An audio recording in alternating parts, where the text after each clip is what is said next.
Hi everyone, welcome to Sandhyapuli vlogs. ఈరోజు మనం చేయబోయే రెసిపీ చపాతీ అండి. చపాతీ ఇట్లా మెత్తగా పొరలు పొరలుగా రావాలంటే ఎలా తయారు చేసుకోవాలో చూద్దాం రండి. పిండి కలుపుకోవడానికి ఒక బేషన్ తీసుకున్నానండి. ఆ బేషన్లో ఒక 2 కప్పులు గోధుమ పిండి వేసుకున్నాను. కొంచెం సాల్ట్ వేసుకొని సాల్ట్ మొత్తం కలుపుకోవాలి. ఫస్ట్ సాల్ట్ మొత్తం కలుపుకున్న తర్వాత నేను కొన్ని పాలు అనేవి యాడ్ చేస్తున్నానండి. పాలు కొన్ని పోసుకొని ముందు కలుపుకోవాలి. పాలు అనేది వేసుకోవడం వల్ల మనకి చపాతీ మంచి కమ్మదనం అనేది వస్తుందండి. కొంచెం కొంచెం నీళ్ళు పోసుకుంటూ కలుపుకోవాలి. ఇప్పుడు ఇట్లా మొత్తం ముద్దలాగా కలుపుకొని ఒక హాఫ్ అన్ అవర్ మనం కలుపుకొని పక్కకు పెట్టుకుంటే చపాతీలు అనేవి మంచిగా మెత్తగా వస్తాయండి. ఎంబడెంబడే చేసేస్తే కొంచెం గట్టి పడతాయి. ఒక మ్యాక్సిమం ఒక 10 నిమిషాలన్నా మనం ఇట్లా కలిపేసి మూత పెట్టి పక్కకు పెట్టుకోవాలి. పెట్టుకుంటే అప్పుడు మనకి చపాతీ స్మూత్గా వస్తుంది. ఒక డే అంతా కూడా మంచిగా ఉంటాయండి.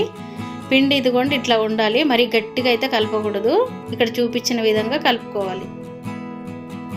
ఇప్పుడు కొంచెం పొడిపిండి చల్లుకొని చపాతీ ముద్ద తీసుకోవాలి. చపాతీ మనకి ఎంత సైజు కావాలో అంత ముద్దలు చేసుకోవాలి. పెద్దగంటే పెద్దగా, చిన్నగంటే చిన్నగా చేసుకోవచ్చు. ఇప్పుడు పూరి సైజు లాగా, పూరి ఏ సైజులో ఉంటుందో ఆ సైజు చపాతీ ఫస్ట్ ఒత్తుకోవాలి. ఒత్తుకున్న తర్వాత దాని మీద బ్రష్తో కానీ చేతితో కానీ ఇట్లా ఆయిల్ మొత్తం అప్లై చేయాలి. చపాతీ మీద ఆయిల్ మొత్తం అప్లై చేసిన తర్వాత పొడిపిండి, గోధుమ పిండి ఉంటుంది కదా, ఆ పొడిపిండి మనము దీని మీద మొత్తం ఇట్లా చల్లుకోవాలి. చల్లుకున్న తర్వాత వీడియోలో చూపిస్తున్న విధంగా మడత అనేది వేసుకోవాలి. ఇట్లా మడత వేసుకోవడం వల్ల మనకి మంచి పొరలు పొరలుగా వస్తుంది. పిండి కూడా వేసుకున్నాం కదా, ఆ పొరల్ని విడదీసేటట్టుగా అది చేస్తుంది పిండి. ఉట్టి నూనె వేసుకొని ఒత్తుకుంటే మనకు ఆ పొరలు అనేవి రావండి. ఇట్లా మొత్తం అన్నీ ఫస్ట్ రెడీ చేసుకోవాలి. తర్వాత చపాతీలు అనేవి ఒత్తుకోవాలి. ఫోల్డ్ చేసుకున్న ఉన్నాయి కదా, ఫోల్డ్ చేసుకునే అన్నీ ఇప్పుడు మనము చపాతీలాగా ఇంకా మనకి ఎట్లా కావాలంటే అట్లా చేసుకోవడమే. షేప్ అనేది మన ఇష్టం, ఎట్లనైనా స్క్వైర్ చేసుకోవచ్చు, రౌండ్ చేసుకోవచ్చు. కొంచెం పొడిపిండి చల్లుకుంటూ ఇట్లా చపాతీలాగా చేసుకోవాలి. చపాతీలు మొత్తం ఇట్లా రెడీ చేసుకొని పక్కకు పెట్టుకోవాలి. ఇప్పుడు మనం స్టవ్ ఆన్ చేసుకొని స్టవ్ మీద పెంక పెట్టుకోవాలి. ఒక మందంగా ఉన్న పెంక పెట్టుకోవాలి. పెంక అనేది మనకి బాగా వేడవ్వాలి. స్టవ్ మాత్రం హైలోనే ఉండాలి చపాతీ కాల్చేటప్పుడు. ఇప్పుడు మనం దీన్ని అటు ఇటు తిప్పుకుంటూ మీద నుంచి ఆయిల్ అనేది వేసుకుంటూ కాల్చుకుంటే మెత్తగా ఉంటాయి చపాతీలు, చాలా మంచిగా వస్తాయండి ఇట్లా చేసుకుంటే.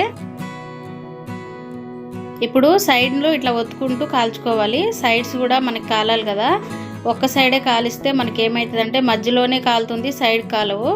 సైడ్కి కూడా ఇట్లా ఒత్తుకుంటూ కాల్చుకోవాలి. మంచిగా మొత్తం కాలేటట్టు మంచిగా కాల్చుకోవాలి.